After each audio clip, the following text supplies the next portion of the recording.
Good day, everyone. So I'm going to share with you a topic in the subject Ed 315, which is financial management and control. So my topic talks about risk management. By the way, I am Leone A. Albarico, a teacher 3 of Division of Zamboanga Sibugay, currently teaching at Bangkaw Elementary School, Mabuhay District. To start with, when topic, let us um, understand all the objectives that should be the basis on this topic. Okay, first objective, define financial management. Second, scope or elements of financial management. Third, objective of financial management. Fourth, function of financial management. Fifth, define risk management. Number six, examples of financial risk. And number seven is risk management strategies. So financial management means planning, organizing, directing, and controlling the financial activities such as procurement and utilization of funds of the enterprise. It means applying general management principles to financial resources of the enterprise.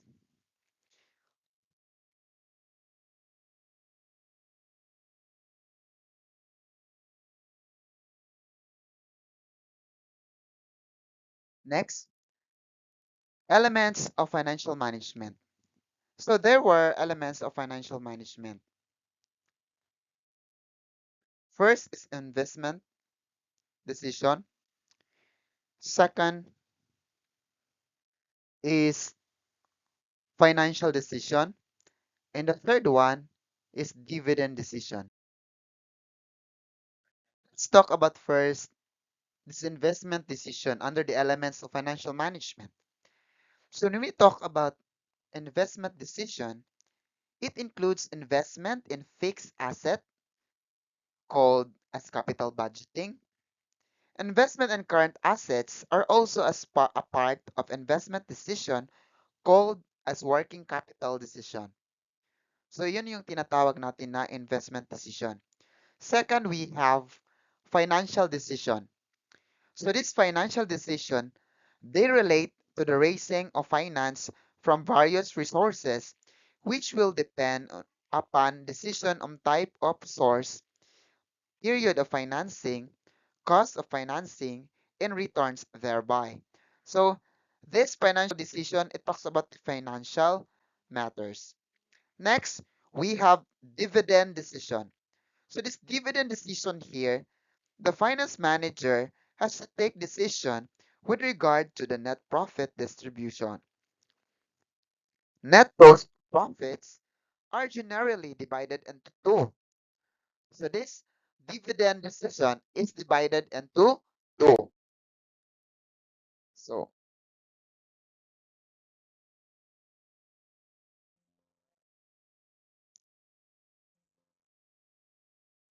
when we have dividend for share stakeholders, dividend on the end rate of it has to be decided. So itong dividend for shareholders, ito yung dividend and rate of it has to be decided. So, sabi yung dapat pa nilang i- i-decide ng under financial management o some of the elements na dapat i-decide muna sa dividend for shareholders. Next, we have retained profits. Profits. Okay. Retained profits, amount of retained profits has to be finalized, which will be depend upon the expansion and diversification plans of the enterprise. So, yun yung tinatawag na retained profits. So that is under dividend decision. So next, let's proceed to the objective of financial management. So financial management also has has a objective of financial management. So the first objective of financial management is to ensure regular and adequate supply of funds to the concern. Second, to ensure adequate returns to the shareholders. So, letter C or number 3, to ensure the optimum funds utilization. So, you will ensure the optimum fund utilization of that um particular project, if particular project, or it's under kasi sa financial management, dapat alam nila kung paano yun ma-optimize yung funding. Okay. Next, we have letter D, to ensure safety on investment. So, ito yung under is the objective of the financial management to ensure safety on investment. So, dapat din meron din silang um, um, ma-ensure din nila yung safety sa investment para marami pa mag-invest sa kanilang. Example, if that's an enterprise, a corporation, or even mga shareholders, there will be an assurance sa kanilang investment na safe. Next, we have to plan a sound capital structure. Okay. There should be a sound and fair composition of capital so that the balance is maintained between debt and equity capital. So there should be plan, there should be a plan, a sound capital structure. So dapat i-ano niyo nila kung ano yung mga nagastos para makita yung ilan na lang yung balance at ilan na lang yung utang para sa ganun ma-manage nyo ma- um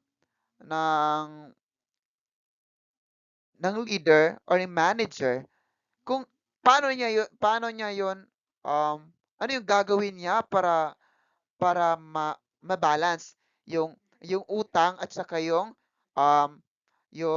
income. So dapat doon ano yung um manager or leader na mayroon siyang stability.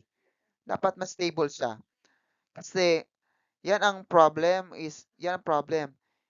Just like sa if we compare to schools where there we have also funds like a MOOE. So to know that there should be a good utilization of the budget, there should be a balance between debts and between the income. So if that's the case, so if there was stability, so hindi yun kanda hanap yung mga school leaders kung saan magkuha ng fund. Kasi alam nila kung saan yung gagamitin yung mga fund at paano siya ma ma-maintain, ma-sustain yung mga projects. So dapat alam yun ng mga school leaders. Dapat yun talaga. Next, let's proceed. Functions of financial management. So, financial management has also a functions. Okay, one, we have estimation of capital requirements. Okay, a finance manager has to make estimation with regards to the capital requirement of the company. This will depend upon expected costs and profits and future programs and policies of concern. Next, also number 2, we have determination of capital composition. Okay. Once the estimation had been made, the capital structure had to be decided. Okay. This involves short-term and long-term debt equity analysis. This will depend upon the proportion of equity capital a company is possessing and additional funds which have to be raised from outside parties. So, dito na yon lalabas yung mga shareholders mag ano sila ng investment. Next, we have another number 3 functions of financial management. We have choice of sources of funds. For additional funds to be procured, a company has many choices like one, issue of shares and debentures. So, ito yung isang mag-issue silang shares, sino mag-share doon sa magbigay ng share doon sa sa company, or debentures yung saan sila mag-utang. Next, loans to be taken from banks and financial institution. So kasi yung mga company, sa mga company, lumalago yung mga company, hindi yan naman capital yan nila lahat. Yung iba, inuutang yan nila para mag-generate yung kanilang business. Next, public deposit to be withdrawn in the bonds. Okay, public deposits to be withdrawn in the bonds. Just like, meron din yan sa example, yung sa mga Jollibee, meron yan silang mga, yung bibili ka ng bonds kung magkano yung halaga ng anong Jollibee, meron yan siya. Next, functions of financial management. Number 4, investment of funds. The finance manager has to decide to allocate funds into profitable ventures so that there is safety on investment and regular returns if it's possible. So, if I will connect this one to school institution, just like sample is the MOOE. How can you generate income with the use of just a little amount of MOOE? So, how would you generate income? So there is a project generating income that can generate funds. So yun yung doon mo ilagak yung pera para maka-generate ng income. So dapat din once ilagay mo yun sa project ng generating income mo, dapat alam din yun ng mga teachers na yun yung lalagak ka ng pera para maka-generate ng income. So if that's the case, then it will generate income and income. So there's no problem, and there is mag-grow yung program ng school ninyo. Next, let's proceed to disposal of surplus. The net profits decision have to be made by finance manager. This can be done into two ways. Okay, one, dividend declaration. It includes identifying the rate of dividends and other benefits like bonus. Second, retained profits. The volume has to be decided, which will depend upon expansional, invitational, and diversification of plans of company. Next, finance management of cash. Finance manager has to make decision with regards to cash management. So in relation for that, just like sa funds na nasa school yung MOE, so dapat meron ding um, um, there will be a decision for the with regards to cash management. Kasi meron naman yung project, just like sa AIP, nandun makikita naman yung project na dapat mo lagyan ng project para ma-comply siya at the end of the year. So, doon naman mag-base ang mga projects sa school. Next, 7, we have financial controls. The finance manager has not only to plan, procure, and utilize the funds, but he also has to exercise control over finances. So, this is true. So, the the finance manager or the school head, so dapat alam niya kung paano yon i-control yung mga finances. Dapat yung sa utang, alam niya kung paano yon bayaran, yung mga sa MOOE, yun, i-ano yan siya. Para walang maiwan na utang sa school na iba naman din mag ng school head. Next, let's proceed to risk management. So, what is this risk management? So, to manage risk means to look into the future, think ahead of potential events that may emerge, the impact of and the event that our budget user may face in the future, and to take timely measures in order to minimize risk and therefore to avoid or mitigate associate adverse effect, adverse impact. Okay. So, itong risk management, under siya sa financial management. So, dapat alam mo kung paano mo i-control yung problem. If there will, dapat kasi dito sa risk management, ito siyang dapat sa mga school leaders na they are a bit futuristic. when it comes, there will be problems regarding with the um, funds. Dapat alam nila saan patungo. Just like sa mga devs sa school, yung kasi sometimes ito yung talaga yung problem, yung mga school head, nag-uutang sila para sa school. Then hindi nila na nabigyan na stable yung utang tapos yung income sa mo mas malaki pa yung utang tapos maliit ano yung imo maliit lang. So nangyari pag dating ng ibang schooled, sila na problema sa malaking utang ng ibang schooled. So parang ano siya may problem parang problematic yan siya. So dapat as a head or as a school head or a manager, so dapat alam nila kung paano mag-manage ng risk when it comes to finances. So, dapat alam yan ng mga managers or school leaders. So, another, financial risk management strategies are plan of actions or policies designed to deal with financial risk. So, kung meron tayong financial management, so meron tayong financial risk management strategies. So, ito yung siya, ang purpose ito are plans of actions or policies designed to deal with financial risk. So, yung sa itong strategies na to, makatulong siya paano yun siya i-mitigate or i-lessen ang effect if there is risk in financial management. Next, financial risks are events or occurrence that have an undesirable financial outcome or impact. These are faced by both individuals and corporations alike. The main financial risk management strategies.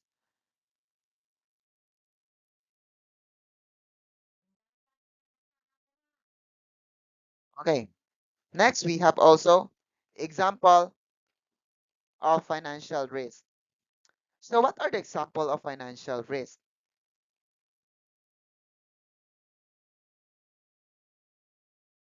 So what are the example of financial risk? One, we have we have risk of unemployment or loss of income. So before we can propose financial risk management strategies, we need to first understand the nature of the financial risk faced by individuals, corporations, financial institutions, and general. Financial risks are events or occurrences which have undesirable or unpredictable financial outcome or impacts. Individuals face financial risk in many aspects of their lives. These risks come in the form of, so ito yung mga sample na financial risk. So ito yung number one, risk of unemployment or loss of income. So, so this includes unemployment, underemployment, health issues, and premature death. So ito yung risk of unemployment or loss of income. So ito yung sa unemployment. So walang trabaho. Underemployment, may trabaho pero hindi angkop yung degree. Not, halimbawa, um, education graduate, tapos license, tapos nagtrabaho as cashier sa isang let's say isang mall. Example ha sa city. Okay, example. So, underemployment. Health issues, it includes health problems. Kasi pag may health issues tayo, di ba, we have to file a leave. Next, we have disability. Okay, disability hinder us for employment. Next, premature death. Okay, wag naman. Next, we have higher or unexpected risk of higher or unexpected expenses. This includes higher expenses than budgeted or having to deal with unforeseen emergency expenses. So ito kasi sa example of financial risk, ito yung siyang higher risk of higher or unexpected expenses. Example, just like sa school, meron tayong mga bills na hindi siya pwedeng ma-reflect doon sa ating school budget sa ating AIP, dyan sa APR natin. Hindi yan siya ma-reflect just like bayarin sa tubig. You cannot you cannot say sa buwan na to ito yung bayaran natin 500. Oh, sa bayarin sa kuryente dapat mag-budget tayo 500. So we cannot say that one na yan lang ang bayarin. So if that's the case, dapat as a futuristic leader. So, alam mo kung saan ka lulugar. So, ang gagawin mo is i laki-lakihan mo yung budget sa ganyang mga bills na hindi naman siya consistent na ganyan ang bill. Next, risk related to assets or investment. This includes potential declines in the value of assets, investments, as well as potential damage and theft of assets. Ito yun sa mga assets na magdi-depreciate ang value or mga investment mo na nag-depreciate ang value.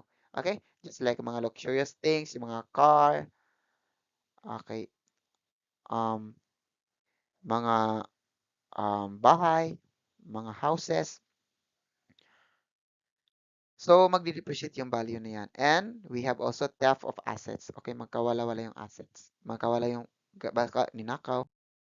Next, risk related to debt and credit financing. This includes being unable to service credit card debts, asset loans, mortgage, and so on. Ito yung siyang financial risk.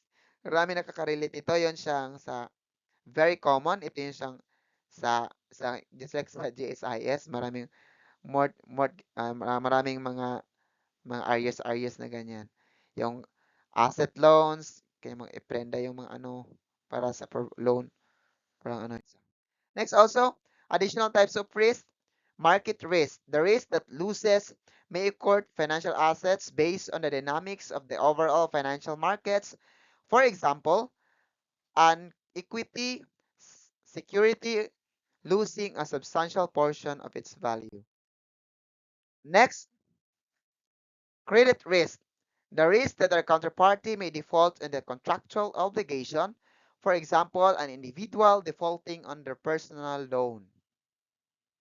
Ito yun siya, yung credit risk sa mga utang. Next, liquidity risk. Liquidity risk, the risk that funding obligation may not be met due to cash constraints. For example, a bank not having enough cash on hand to meet deposit withdrawal demand. Okay.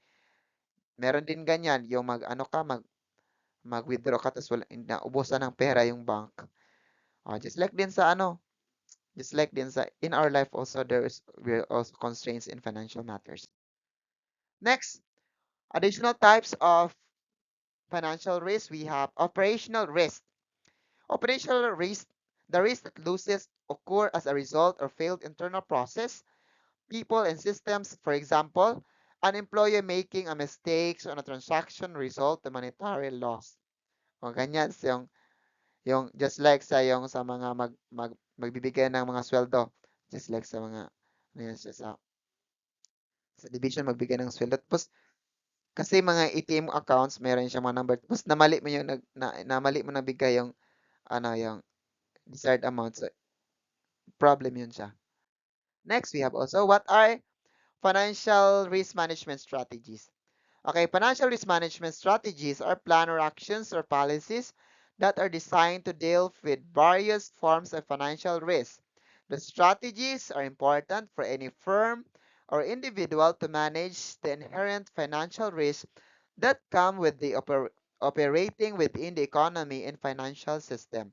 So, kung meron tayong financial risk, meron din tayong financial risk management strategies. Meron din strategies. Next, so the fourth stage process of financial risk management strategies are as follows. So ito yun siyang apat na stage. Okay, one, identifying potential financial risk. So dapat alam mo kung ano yun siyang talagang problem. Next, analyzing and quantifying the severity of the risk. So alamin mo kung ang matimbang niya, kung ano ba siya, kung mabigat o ano hindi ba, o kaya ba lang ba. So, ganyan lang. Next, deciding on a strategy to manage this risk. So, dapat ikaw mag-decide kung ano yung strategy to manage this particular risk. Next, monitoring the success of this strategy. So, dapat i-monitor din ang success in that particular strategy being used. Next, we have also risk. Okay. These are the financial risk strategies management for individual level. So to avoid the financial risk management, so ito yung siya mga strategy na kailangan gawin. Una, risk avoidance. So, i-avoid mo na yung risk. Okay. Elimination of activities that can expose the individual to risk. For example, an individual can avoid credit, debt, financing risk by avoiding the credit of the credit to make purchases. So, para hindi magkautang, so anong gawin? Huwag mangutang. Period. That's risk avoidance. Next, risk reduction. So this risk reduction mitigating potential losses to severity of the potential losses. For example, an individual can diversify their investment portfolio to reduce the risk that their investment portfolio experiences a severe negative drawdown. So risk reduction, simple. So para maibsan yung risk ng financial management, example, kung utang ng 100, so instead 100, 50. So risk management, you are going to use reduction. Next, third strategies, we have risk transfer. The process of transferring risk to a third party, for example, an individual may purchase life insurance policy to offload the risk of premature death of the insurer. So ito siyang risk transfer. Next, risk retention. The process of accepting responsibility for a particular risk. For example, an individual deliberately not insuring their property. Next, okay, that's all. So this is my reference.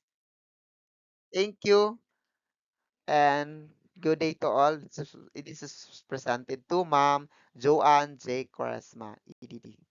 Thank you so much for watching. Love you guys.